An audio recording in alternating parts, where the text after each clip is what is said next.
मैं तो ना देखो ना हम सोचे ना होगी तो इतना चटक पटक कहाँ जाता है छोड़े हाँ हाँ पाटक एक बात है बच के जावे कैसे मैं जाना तो ना बहुत दूर है पाटक के पूरा देखा करी और हमर मोबाइल में किया तो देख लिया इन हम अंधर थे और बहुत दूर है हो देखो बेचारा खीसा मटा ले और तोरे घर नजर लगाए तो लेकर डर नहीं है ऐसा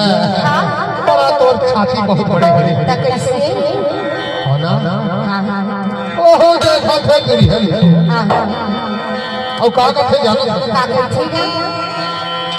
तोर उम्र हवे 16 साल लटका डाल और दिन हले नान पूरा मन पाछू झूले काले काले बाल कितना लंबा बाल है तोर उम्र हवे 16 साल पाछू झूले काले काले बाल तो मोरा मन कैसे लगा कैसे लगा